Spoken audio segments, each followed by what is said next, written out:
Okay, so loss of available energy equal to Q T naught minus T L T naught upon T H. T L आपका lower temperature and T H higher temperature. इस पे best question आते हैं बेटा, देख question मैंने अभी करा रहे हैं इसको, ये हर एग्जाम में क्वेश्चन पूछे जाते हैं। तो इस क्वेश्चन को देखो कैसे करते हैं, बहुत इंपॉर्टेंट क्वेश्चन है।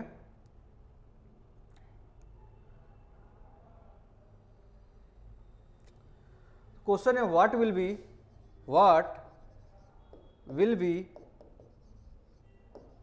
Be loss of available energy associate with the transfer of with the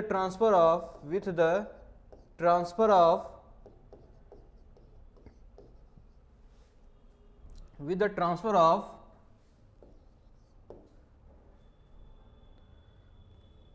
1000 kilojoule of heat 1000 kilojoule of heat from constant temperature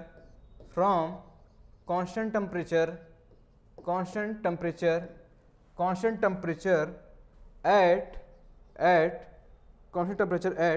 600 Kelvin to another at 400 Kelvin the environment temperature, the ambient temperature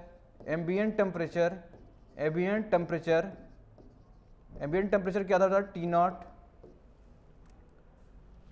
equal to 300 kelvin. ठीक है, तो हमें यह निकालना था what will be available energy, loss of available energy.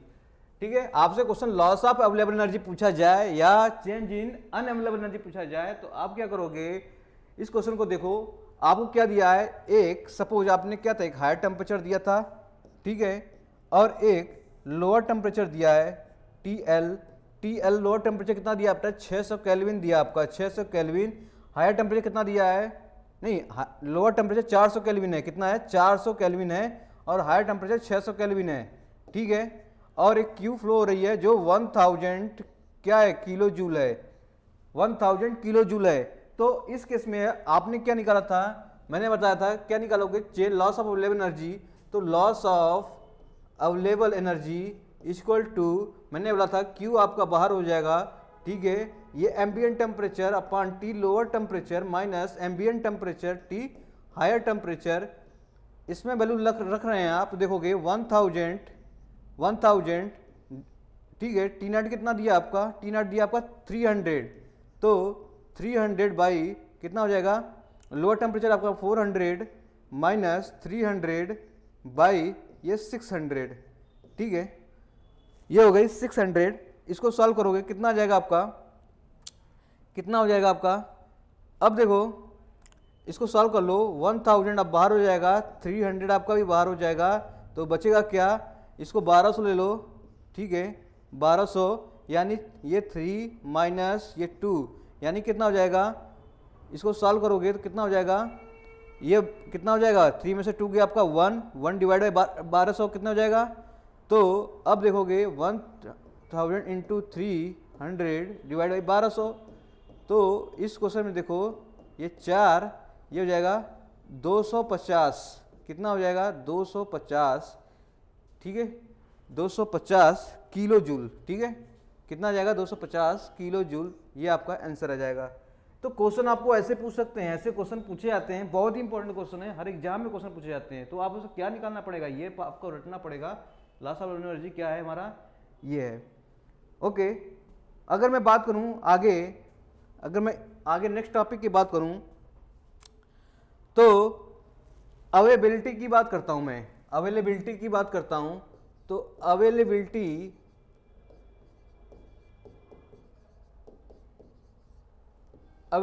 की बात करता हूं बेटा, तो अवेलेबिलिटी क्या होता है, अवेलेबिलिटी बेसिकली क्या होता है कि अवेलेबिलिटी क्या होता है, कोई भी सपोज मेरा सिस्टम है, उससे कितना मैक्सिमम वर्क निकाल रहा हूँ, कितना मैक्सिमम वर्क निकाल रहा हूँ, हमारा जो सिस्टम हो जाएगा वो किस चला जाएगा, एट इक्विलिब्रियम पे चला जाएगा, एट इक्विलिब्रियम पे चला जाएगा। तो उस केस में हम लोग क्या बोलते हैं उसे, अवेलेबिलिटी। क्या बोलते हैं हम लोग, अवेलेबिलिटी। क्या होता है, maximum work that obtain process in which constant, देखो क्या करते हैं, maximum work obtain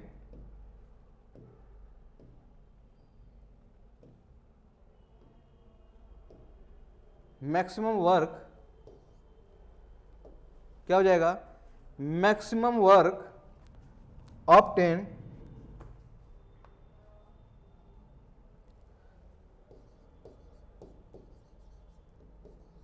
maximum work obtained in a process in which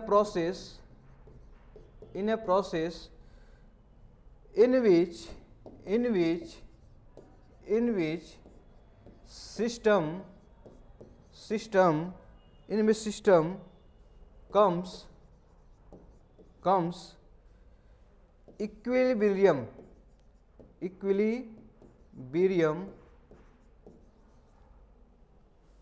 with surrounding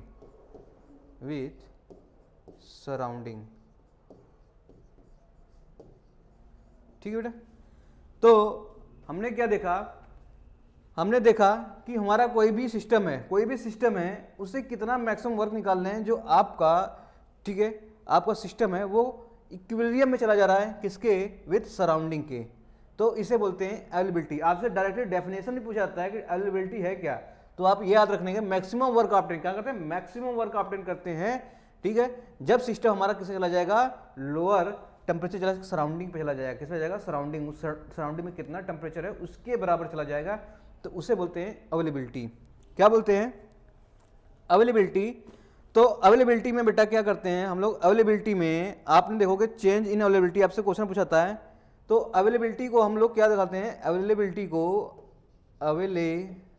को हम क्या कर सकते हैं, तो ये होता है आपका φ1 माइनस φ2, सॉरी φ1 माइनस φ2 का डिफरेंस दिखाते हैं, यही होता है हमारा अवेलेबिलिटी। सर फाई क्या होता है, क्या होता है फाई बेसिकली एक सिस्टम के हम लेते हैं, तो डिपेंड करता है कि क्लोज सिस्टम ले रहे हैं कि ओपन सिस्टम ले रहे हैं। तो अब देखो अवेलेबिलिटी होगी हमारी φ1 माइनस φ2, ओके। आप ऐसे आप समझिए, तो फाई क्या है आपका, बेसिकली फाई क्या है, अगर मैं क्लोज सिस्टम की बात करता हूँ, किसकी बात करता हूँ हम लोग, क्लोज सिस्टम की बात करते हैं, तो मैं सपोज क्लोज सिस्टम लेता हूँ, तो फाई जो होगा u minus T S plus P V, ठीक है, फाई जगह u minus T S plus P V. अगर मैं सिस्टम ओपन सिस्टम की बात लेता हूँ, तो हमारा हो जाएगा फाई क्या हो जाएगा, h minus T S, okay, h minus T S. तो T बेसिकली आपका क्या हो जाएगा यहाँ पर, एम्बिएंट टेम्परेचर हो जाएगा, क्या हो जाएगा, एम्बिएंट टेम्परेचर। तो ये चीज़ें आपको पता होनी चाहिए, क्या होना पता होना चाहिए कि फाई क्या हो रहा है, अगर मैं सिस्टम क्लोज की बात कर रहा हूँ, ठीक है, सिस्टम क्लोज की बात कर रहा हूँ, और ये पी नॉट हो जाएगा, क्यों, क्योंकि ये सराउंडिंग प्रेशर की बात कर रहा हूँ, सराउंडिंग प्रेशर। तो याद रखना एक टर्म, यू इंटरनल एनर्जी हो गई, और T not surrounding temperature, S entropy, plus P आपका क्या है, सराउंडिंग प्रेशर, वी वॉल्यूम, ठीक है। तो ओपन सिस्टम बात करेंगे या तो क्लोज सिस्टम की बात करेंगे। तो आपसे बोलूं मैं, कहोगे सर क्लोज सिस्टम की बात कर रहा हूं, अवेलेबिलिटी में बात करता हूं φ1 माइनस φ2, किसकी बात कर रहा हूं, φ1 माइनस φ2, किसके लिए, क्लोज सिस्टम के लिए, किसके लिए, क्लोज सिस्टम के लिए। तो अब हमारा क्या हो जाएगा, ठीक है, φ1 माइनस φ2, इसका मतलब हमारा हो जाएगा यहाँ पर क्या हो जाएगा, फाई क्या था आपका, फाई था u minus T naught S plus P naught V. अब देखो फाई की जगह 1 रख रहे हैं, तो इसका मतलब 1 रखेंगे, तो इस केस में हो जाएगा हमारा u1 माइनस u2, अरे यही तो हो जाएगा, 1 माइनस 2 करेंगे तो मैं डायरेक्टली लिख रहा हूँ, ठीक है, minus T not S1 minus S2 plus P not V1 क्या हो जाएगा माइनस V2। ये आपका हो जाएगा किसके लिए, क्लोज सिस्टम के लिए, ठीक है, क्लोज सिस्टम के लिए। अगर मैं ओपन सिस्टम की बात करूं, यहां पर ओपन सिस्टम की बात करता हूं तो φ1 माइनस φ2, ठीक है, ये हो जाएगा बेटा आपका क्या हो जाएगा, तो ओपन सिस्टम के लिए फाई की वैल्यू क्या था, h minus T naught S, यही तो था।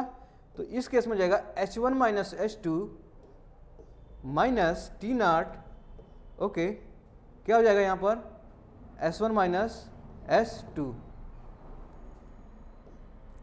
ठीक है। तो आपसे क्वेश्चन कुछ भी पूछा जाता है, ओपन सिस्टम के बारे में पूछा सकता है और क्लोज सिस्टम के बारे में पूछा जाता है। तो आपने क्या करना है, आपने सिर्फ क्या करना है, आपको सिर्फ क्या करना, फॉर्मूले याद रखने हैं कि ओपन सिस्टम की बात करूं और क्लोज सिस्टम में आपका extra P naught V naught आ जाता है, ठीक है। अगर क्लोज सिस्टम की बात हो रही है तो वहां पे इंटरनल एनर्जी आता है, ओपन सिस्टम की बात हो रही है यहाँ पर एंथैल्पी आता है, स्पेसिफिक एंथैल्पी आता है, ठीक है। देख रहे हो यहाँ पे एंथैल्पी आ जा रही है। तो आपसे क्वेश्चन कैसे भी पूछ सकता है, ठीक है, कैसे भी पूछ सकता है अवेलेबल एनर्जी में। तो आप इसे याद करेंगे। अगर मैं बात करूं,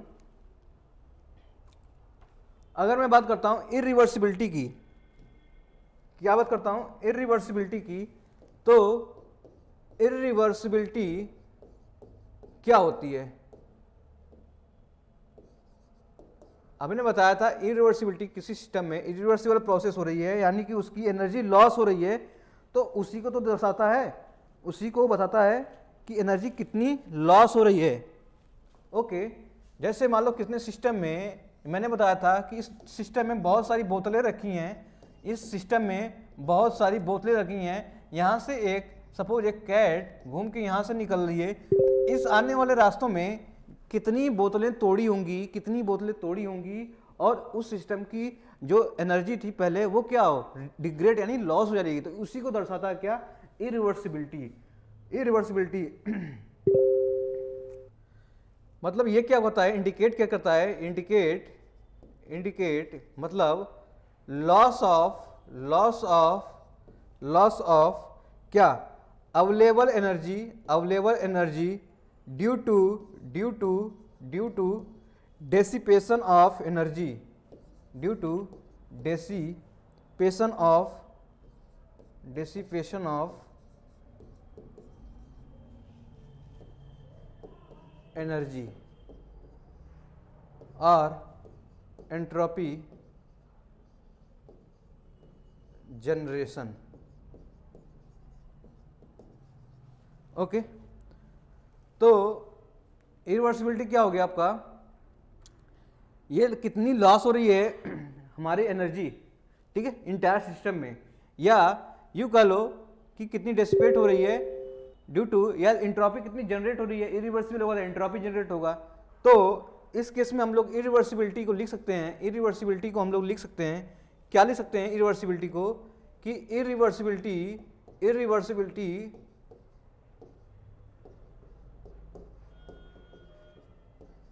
इरिवर्सिबिलिटी क्या हो जाएगा आपका, आपने कितना मैक्सिमम वर्क निकालना था और माइनस में से एक्चुअल वर्क क्या कर दिया, ठीक है, घटा दिया, यही हमारे इरिवर्सिबिलिटी हो गई।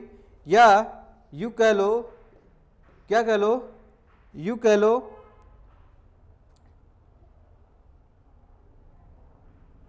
कितनी एंट्रोपी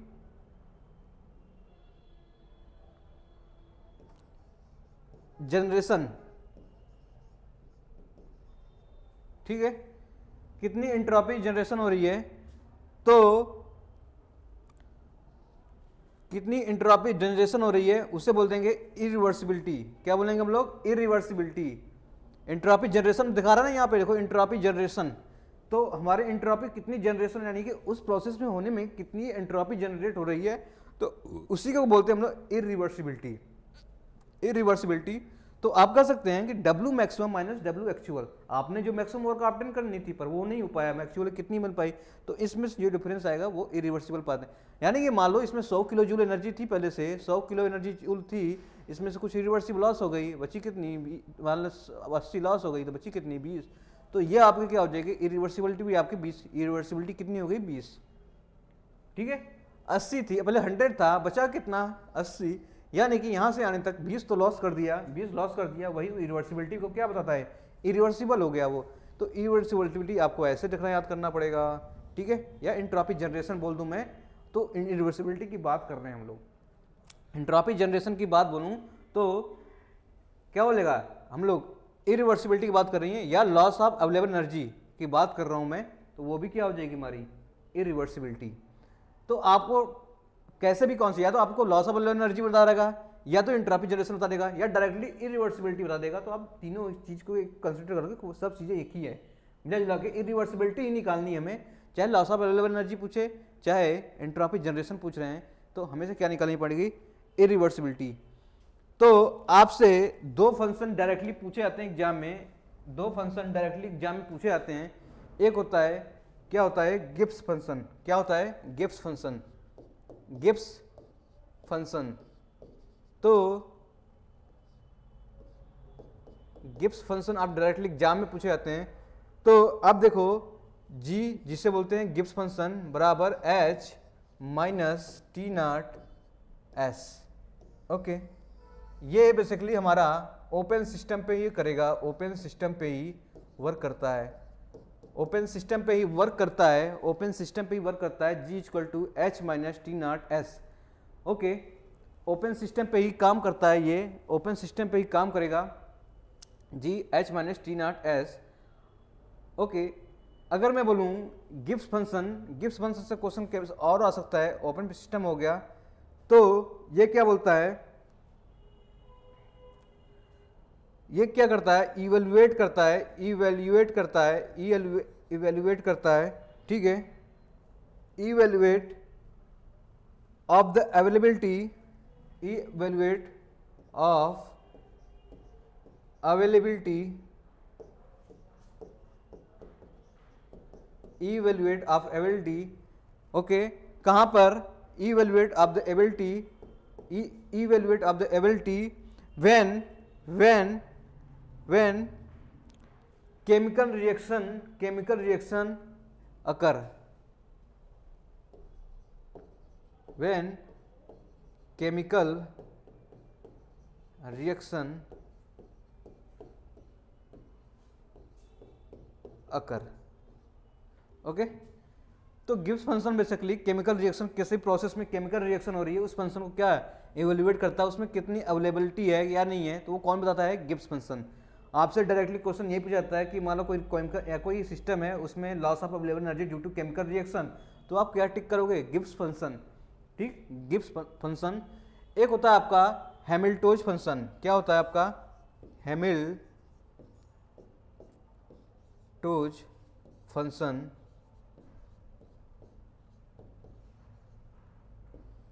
ठीक है।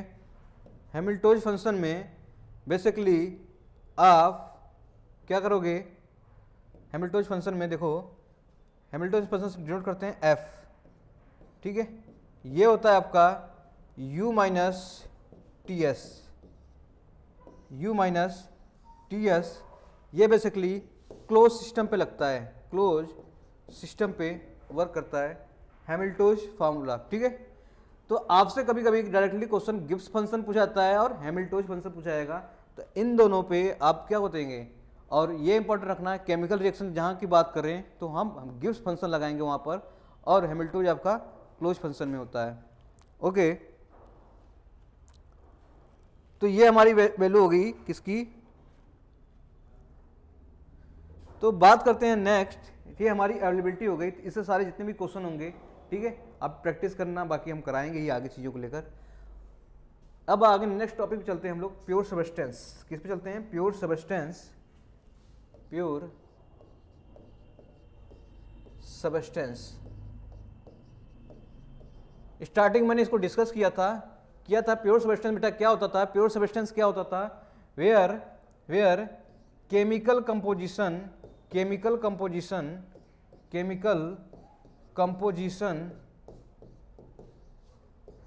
Same throughout the mass, ठीक है, throughout the mass. Suppose मैंने एक कंटेनर लिया हूँ, उस कंटेनर में मैंने एक सोल्यूशन लिया हूँ, एक सोल्यूशन है, सपोज मैं क्या ले रहा हूँ वाटर और चीनी का सोल्यूशन ले रहा हूँ, वाटर पानी और चीनी का सोल्यूशन ले रहा हूँ। तो पानी और चीनी का सोल्यूशन ले रहा हूँ, अगर मान लो इसमें मैंने एक बकेट डाला है, इस कंटेनर में एक बकेट से मैंने क्या निकाला, वाटर और चीनी का सोल्यूशन निकाला, इस बकेट से मैंने वाटर चीनी का सोल्यूशन निकालूंगा, तो हर एक पॉइंट पे हमें देखेगा जो इसकी केमिकल कंपोजिशन है वो क्या सेम है, इसका मतलब वो प्योर सब्सटेंस है, इसका मतलब वो प्योर सब्सटेंस है। इसका मतलब आप किसी भी पॉइंट से, आप किसी भी क्या होगा, किसी भी बाउंड्री से, किसी भी सिस्टम से आप निकालोगे चीज़ों जितने भी हैं, तो आप देखोगे वहाँ पे केमिकल कंपोजिशन सेम मिल रही है, इसका मतलब वो प्योर सब्सटेंस है। जैसे अल्कोहल प्लस वाटर, ठीक है, वाटर अल्कोहल को मिक्स कर दिया, अब क्या करोगे, मिक्स कर दिया, अब उसको मैंने किसी भी पॉइंट से कहीं कितने भी सोल्यूशन निकाला हूँ, 10 ग्राम 5 ग्राम 15 ग्राम, तो हमें देखेगा हर सोल्यूशन का कंसंट्रेशन क्या है, सेम है, हर सोल्यूशन का कंसंट्रेशन क्या हो गया, सेम हो गया। इसका मतलब जितना मास मैंने निकाला हूँ, ठीक है, हर मास में क्या हो रहा है कि सेम हो रहा है, इसका मतलब वो क्या हो गया आपका, ठीक है, प्योर सब्सटेंस। तो प्योर सब्सटेंस बेसिकली क्या करते हैं, अब इसमें क्या करते हैं, प्योर सब्सटेंस में बेटा एक होता है, कुछ टर्म होते हैं जिसे हम लोग फेज डायग्राम करते हैं, क्या बोलते हैं, फेज डायग्राम, हम लोग बोलते हैं फेज डायग्राम। तो फेज डायग्राम में बेसिकली तो हम क्या देखते हैं, इस फेज डायग्राम में हमारा वाटर या क्या लो आइस, वाटर और किसमें, वेपर में चेंज हो रहा है। तो इस केस में, ठीक है, यानी कि सॉलिड से लिक्विड, लिक्विड से वेपर, इन तीनों का कॉम्बिनेशन हम क्या करते हैं, एक डायग्राम से एनालिसिस करते हैं, उस डायग्राम को हम बोलते हैं फेज डायग्राम, उस डायग्राम को बोलते हैं हम लोग फेज डायग्राम।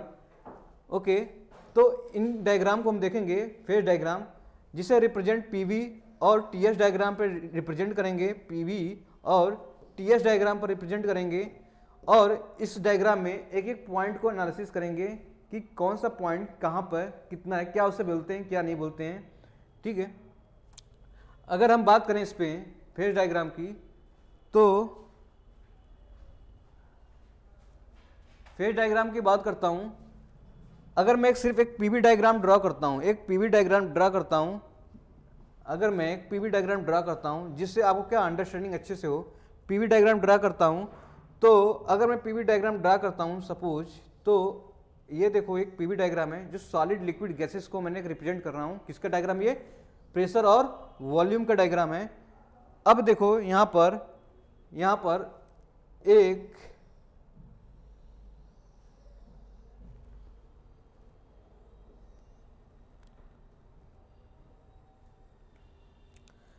हाँ, अब देखो ये आपका देखो एक ये लाइन दिख रहा होगा, क्या दिख रहा है, ये लाइन है, ये आपका लाइन दिखेगा, एक लाइन है, ठीक है, ये लाइन है, ये लाइन है, और यहाँ पे एक पॉइंट है, और ये 1 2 है, ठीक है। अब देखते हैं बेटा, सपोज फेज डायग्राम में बात करता हूँ, ये आपका था सॉलिड, क्या था आपका सॉलिड, क्या था आपका सॉलिड, और ये था आपका लिक्विड, और ये था आपका वेपर, ठीक है, सॉलिड लिक्विड और वेपर। तो क्योंकि फेज क्या हो रहा है, सॉलिड से लिक्विड, लिक्विड से वेपर, तो ये क्या हो जाएगा, दोनों का कॉम्बिनेशन हो जाएगा सॉलिड प्लस लिक्विड, ओके, और ये क्या हो जाएगा आपका liquid plus liquid plus liquid plus vapour, liquid plus vapour, और ये आपका ये वेपर हो गया, ये वेपर हो गया, तो ये हो जाएगा आपका वेपर प्लस सॉलिड, ठीक है। सॉरी आपका देखो solid liquid and vapour, vapour आपका देखो सैचुरेशन टेम्परेचर किधर हो जाएगा आपका, ये वेपर हो गया। तो अब देखोगे आपको टू फेज डायग्राम मिल रहा होगा, टू फेज डायग्राम मिल रहा होगा, ठीक है। तो आपसे क्या क्वेश्चन में डायरेक्टली टू फेज डायग्राम के बारे में पूछेगा, किस किस पॉइंट पे आपको ये फिगर दे देगा, आपसे बोल देगा ए बी और सी, ठीक है, और डी ई एफ, तो आपसे कुछ भी देगा तो आपसे पूछ लेगा टू फेज डायग्राम कहाँ में बन रहा है, तो आप ध्यान रखना इन दोनों के बीच में सॉलिड लिक्विड वेपर के बीच में हमारे जो बनता है उसे बोलते हैं टू फेज डायग्राम। आप देख लो कहाँ कहाँ हो रहा है आपका, ये लिक्विड प्लस वेपर है, ये सॉलिड प्लस वेपर है, और ये सॉलिड प्लस लिक्विड है, तो हमारा जो मेन कंसंट्रेशन है लिक्विड प्लस वेपर, इस पे कंसंट्रेट करनी है, जो आने वाले एग्जाम में जितने में क्वेश्चन इसी डायरेक्टली पूछे जाते हैं, ठीक है, लिक्विड प्लस वेपर। तो इस एरिया को हम फोकस करेंगे, इस एरिया को हम फोकस करेंगे और उसमें निकालेंगे क्या क्या एंट्रोपी चेंज हो रही है, एंथैल्पी चेंज हो रही है, क्या रिलेशन है, सैचुरेशन टेम्परेचर क्या है, डिफरेंट टाइप के जितने भी इसके पैरामीटर्स हैं वन बाय वन इसको डिस्कस करेंगे। ओके, जो क्वेश्चन आते हैं, क्या जो क्वेश्चन आते हैं, तो इसमें हमें एक ध्यान रखना पड़ेगा, एक ध्यान रखना पड़ेगा, ये हो गया triple point temperature, triple point temperature. अभी डिस्कस करते हैं कौन कौन क्या होते हैं।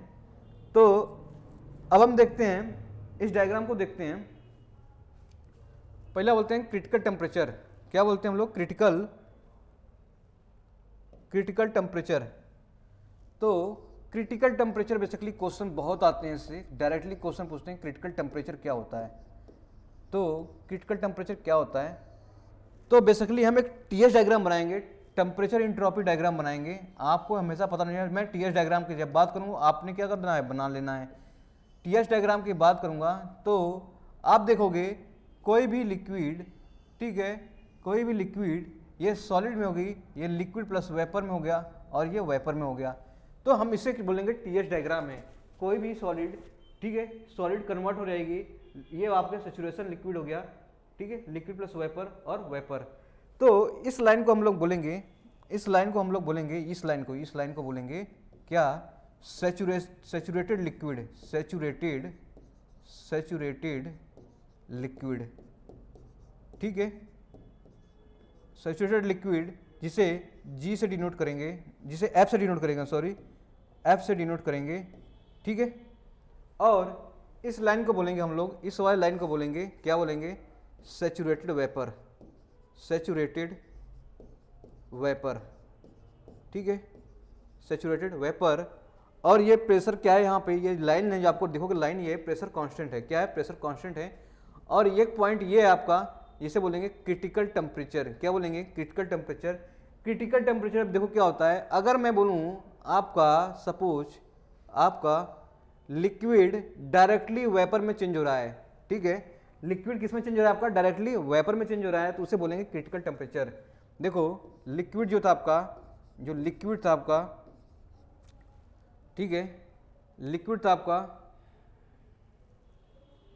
लिक्विड की बात नहीं कर रहे हम लोग, सॉलिड की बात कर रहे हैं, ठीक है। तो इस केस में देखो लिक्विड था आपका, डायरेक्टली चेंज हो रहा था किसमें, वेपर में, वेपर में,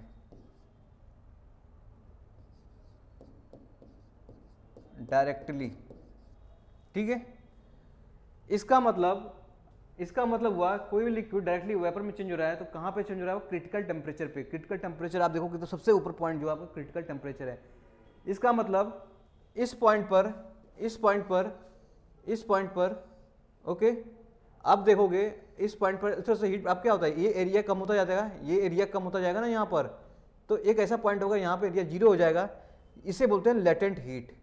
तो क्रिटिकल पॉइंट पर लेटेंट हीट क्या होता है, लेटेंट हीट, लेटेंट हीट,